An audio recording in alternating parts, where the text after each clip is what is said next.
Barkindo is dead. Mohammed Sanusi Barkindo died yesterday after attending the 21st Nigerian Oil and Gas Conference in Abuja. His death was announced in the early hours of Wednesday by the NNPC GMD Millie Carey on his verified Twitter handle. Millie Carey described his departure as a great loss to his immediate family, NNPC Nigeria, OPEC and global energy community, though the cause of his death was not disclosed in the tweet. Barkindo was aged 63. And I'm being joined by the NNPC GMD Millie Carey. He joins in from Ankara, Turkey. Thank you very much for your time, GMD. Thank you very much. Good morning. Good morning. Well, from your Twitter, one of the earliest this morning that confirmed the death of the outgoing Secretary General of OPEC, Sanusi Barkindo. How did you receive this shocking news? I received the message late last night. Unfortunately for me, also, I was with the Secretary General as late as 3 p.m. yesterday during the Nigerian Oil and Gas Conference.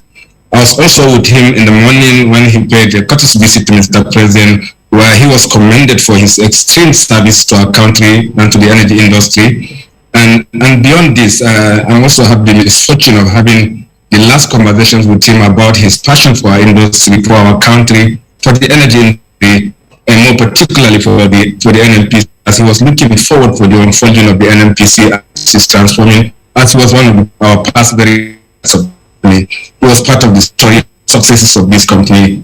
And unfortunately, he didn't survive to witness this next progress that this company will make. We will miss him, and definitely Mr. Barkindo's contribution to the energy sector is tremendous. We have no way of describing it in the right words, but clearly,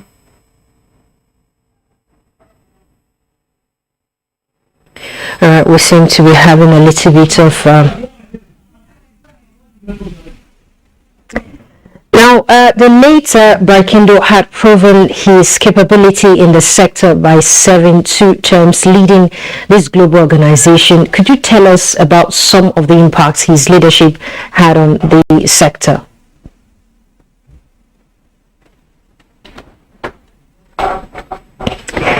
We seem to have lost him there due to network glitch. Now, there was an attack on the convoy of cars carrying the advanced team of security guards, protocol and media officers ahead of President Buhari's trip to Daura for Salah celebration. And the presidency confirmed the shooting incident near Dusima, Katsina State. Senior Special Assistant to the President on Media and Publicity, Garba Shehu, in a statement says the attackers opened fire on the convoy from ambush positions but were repelled by the military, police and DSS personnel accompanying the convoy. 2 persons in the convoy are receiving treatment for the minor injuries they suffered. All the other personnel, staff and vehicles made it safely to Daura. Yeah, we seem to have reconnected with the NNPC GMD. Thank you, sir. If you can hear me, I was actually putting a question to you on the proven capability in the sector that the late Mohammed Sanusi Barkindo has contributed to the global organization. Could you tell us about some of the impacts his leadership has made on the sector?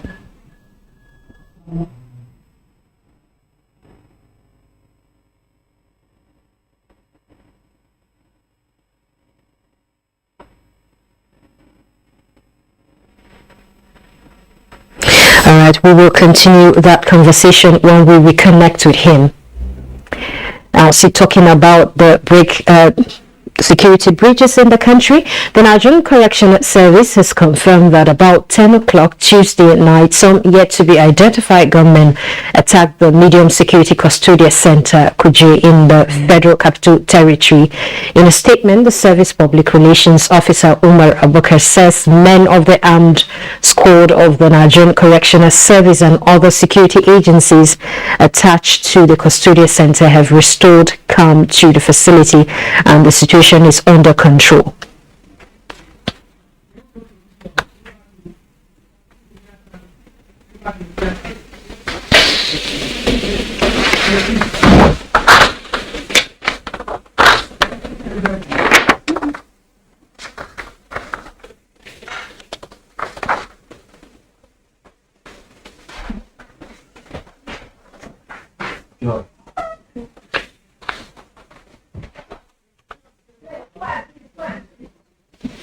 All right, the outgoing Secretary General of the Organization of Petroleum Exporting Countries, OPEC, Nigerian Mohammed Sanusi Barkindo, is dead, as we told you earlier, and he died yesterday after attending the 21st Nigerian Oil and Gas Conference in Abuja.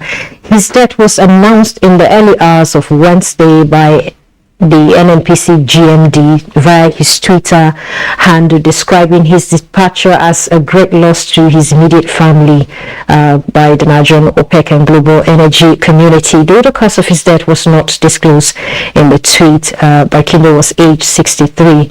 The news of the demise of Mohammed Sanusi Barkindo came right after making the headlines and getting a pat on the back from President Muhammadu Buhari for his meritorious service, which is one that shocked many people across the globe, including the energy family. Lydia Sampson reports on the legacies of the late OPEC Secretary General. Come 1st August 2022, Dr. Mohammed Sanusi Barkindo would have finally bowed out as OPEC Secretary General after a meritorious service to join the Atlantic Council as a distinguished fellow in the Global Energy Center after the conclusion of his 6-year term. A diplomat par excellence who was born on 20th of April 1959, Mohammed Sanusi Barkindo has been OPEC Secretary General since 1st August 2016.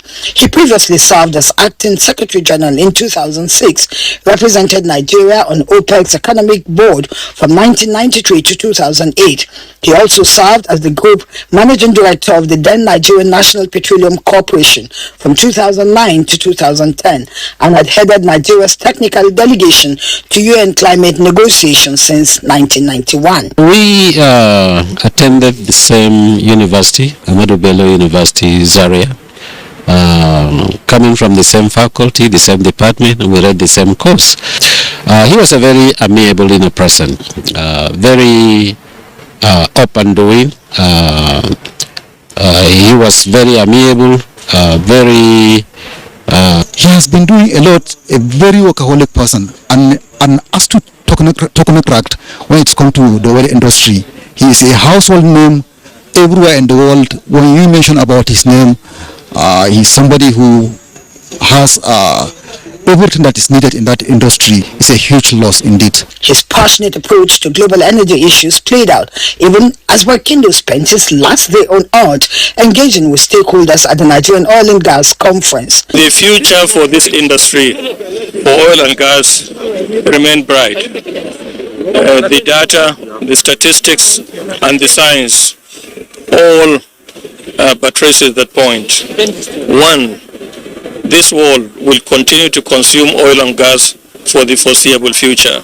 As at the time of this report, key players in the oil and gas had taken to their Twitter handles to pay tributes to the man, Dr. Mohammed Sanusi Barkindo. Lydia Sampson, NTA News.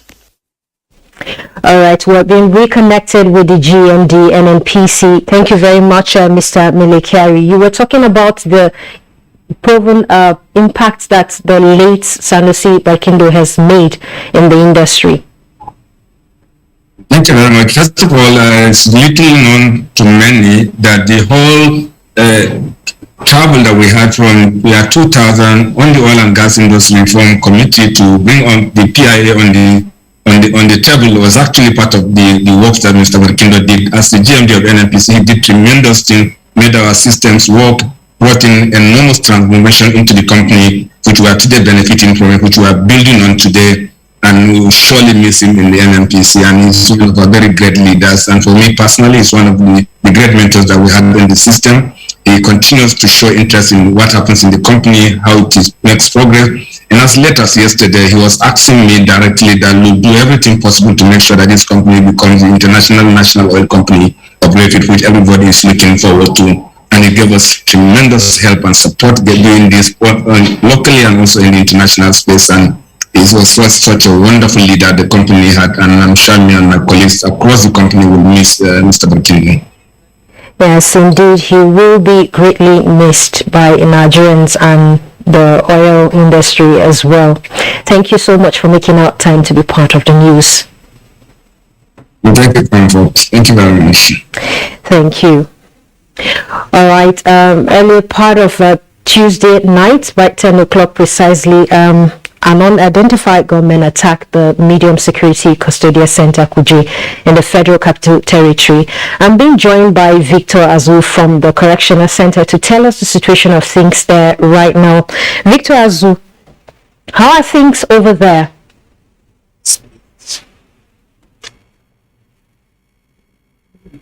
Quite chaotic.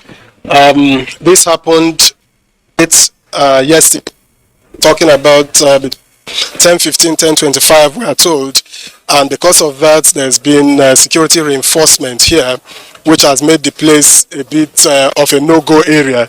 It took some time before we could gain access here because we are not allowed in, but eventually we had come in. We came in eventually and we were able to speak with the Minister of Defense and the Permanent Secretary, Ministry of Interior. If you some escape just been brought in to the ones that had been recovered earlier, we have Custodial Center had 900 plus, about 600 of them free following the, and about 300 of them or more in this place. They are still trying to get the remaining inmates who fled the facility.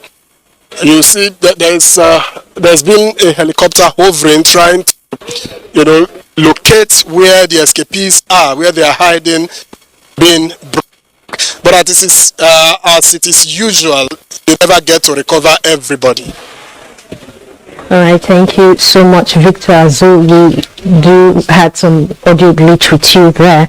And now joining us to get some perspective to these developing security stories is Dr. Kabir Adamu, a security management expert. Thank you for your precious time, Dr. Adamu.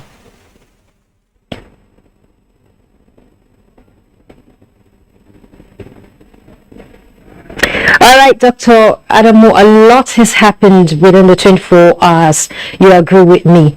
Now, the first attack on the advanced convoy of the president, that's another dimension to the insecurity in the country. How about that? Yeah, quite unfortunate. Between yesterday and this morning, I think Nigeria has been hit with two major incidents that are quite shocking. The attack on the convoy of Mr. President, on the advanced team convoy of Mr. President in Busemma in Katsina State, and then the incident in Kuje. These are incidents of major proportion that warrant at least an investigation and a check into, the failures, as it were, of certain aspects of our security infrastructure. Having said that, unfortunately, the details are not completely clear. We have seen statements by the presidency on the incident in Busemma. We've also seen a preliminary press release by the correctional services on the incident in Kuje. But beyond that, who was behind the two attacks, what their motive was, how they were able to successfully carry out both attacks and escape, as it were. Unfortunately, we don't have those details for now. All right, Dr. Kabir, on that same day and same axis, suspected bandits reportedly killed an assistant commissioner of police while on clearance operation, and bandits terrorists in Zaka Forest, Safana local government area of the state. Does that in any way make you share the view in some quarters that the country needs an external help? No, I honestly don't subscribe to that. I rather subscribe to the need for an enhanced both coordination as well as monitoring and evaluation within the security sector. The operatives that are within that sector need to be accountable. Both incidents that the three incidents that we are discussing at the moment someone needs to be held accountable. For a convoy to be on the move, in operational security, there should be a level of surveillance, both in terms of intelligence and as well as visibility. Now, if in all instances we're told that these people move on motorbikes, the intelligence organization should have picked up that movement. They should have informed that convoy. That convoy should have been prepared. So things like that would be revealed in the investigation. In summary, what we need is enhanced accountability, better auditing functions, and then monitoring and evaluation functions, so that when failures like this occur, persons would be penalized, as it were, and that would now form corrective action, and future holders of such offices would ensure that such things don't happen. And for me, that's the way to go. An external person cannot come and solve your problem. If you have a problem at home, you solve it yourself, not hand it over to an outsider. So apart from accountability, with the dimension that insecurity is taking in our country, what do you think should be done to strengthen our borders to not allow us be open to such attacks? So again, that is also a function of accountability. There are two organizations that are prominent when it comes to border management, customs and immigration. We need to hold them as accountable as well. We seem to be holding both the police and the military. We don't speak about their functions enough and their failures. You see them on the street trying to stop vehicles that have been imported. Why don't they go and strengthen the borders? So again, it's an element of accountability. There are 27 ministries, departments, and agencies in security. Time will not allow me to go into the details of the functions of each and every one of them and how we need to hold them accountable. And it's only when each of them is doing his or her part that we would see the result. If we only hold the military as an example accountable, or the police, and leave the others, then unfortunately the result is what we'll be seeing today. All right, we seem to be having a pocket of issues of jailbreak in the country. What do you think should be done to safeguard our correctional centers to avoid this constant incident? A couple of months ago, I think like a year ago, I was interviewed by one of your sister programs, I think the platform. It was a 1-hour interview, and I did provide details. In fact, I was called after that interview by the correctional service, kind of asking me why I revealed so much. And I revealed so much because I wanted things to be corrected. Unfortunately, almost a year plus down the road, those corrections have not taken place. So there are two major failures. Some of them are internal to operations within the correctional services. As an example, when you allow inmates to have access to phones and they're able to speak freely to outsiders without any interrogation, then the result is this. So a lot of internal factors have led us to where we are. The others are external factors that have made the correctional services vulnerable. If we don't correct this, both internal and external factors, then unfortunately, what just happened yesterday would continue to happen. You indicated it. We've had instances of jailbreak in Plateau State, in Ondo State, several other parts of the country, and then of course the latest one is in Kuje. The reasons are known. They've been well spelled out. What remains is for those corrective actions to be taken so that our correctional services are made secure and the purposes for which they were set up, which is to ensure the correction of persons who, as a society, we believe should be jailed, should happen. So do you in any way suspect a compromise by the operations of the correctional center, Dr. Kabir? So yeah, this is one of the internal factors that I mentioned. I don't want to go into the details of all the internal factors, but yes, the possibility of connivance and insider or even fifth column within the correctional service is one of the reasons for jailbreaks in Nigeria. Thank you so much, Dr. Kabir Adamu, for your insight there. Thank you for having me. Thank you. You're watching the news at 10 live on NTN News 24. It's time for a break. When we return, investigative hearing, House leadership decries nonchalant attitude of some heads of government agencies. Details shortly.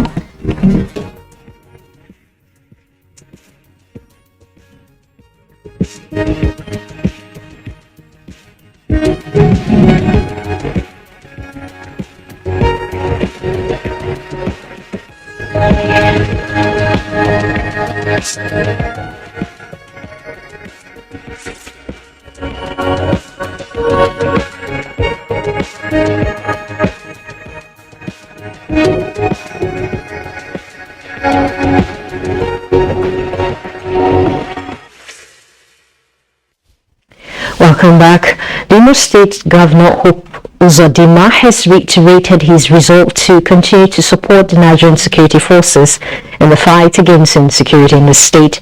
He said this when he received the Chief of Army Staff Lieutenant General Farouk Yahaya on a courtesy visit at the Government House of Wiri. Beatrice Anu reports. The Chief of Army Staff Lieutenant General Farouk Yahaya and his entourage, who are in Owerri for the ongoing Nigeria Army Day celebration, were received in Government House by the Imo State Governor Hope Uzodinma and some members of the State Executive Council. The governor, while expressing delight over the choice of Owerri for the celebration, commends the Nigerian Army for their commitment in the fight against insecurity in the country. I urge the military to seek not just to overpower the insurgents, the terrorists, or the rebels, as the case may be, but also to help win the hearts and minds of the people that are living around. This will go a long way towards building trust and erasing the mutual suspicion that exists between the civilians and the military. The Chief of Army Staff, Lieutenant General Farouk Yahaya, appreciates Governor Uzodinma for his support, which he says has contributed to the successes being recorded in the fight against insecurity. And we have activated the speedy and inject the city that have further improved and enhanced security here. We cannot but thank you once again. Yes. The event featured presentation of plaque to the Imo State Governor by the Chief of Army Staff in Owerri. Beatrice Anyam, NTA News. The leadership of the House of Representatives has described as unacceptable the nonchalant attitude of some heads of government agencies to appear at investigative hearings, especially in relation to the economy. National Assembly correspondent Lami Ali reports that it was during an investigative hearing to ascertain the actual daily consumption of petroleum motor spirit in Nigeria. We'll now take a break. We'll bring that report right after this break. This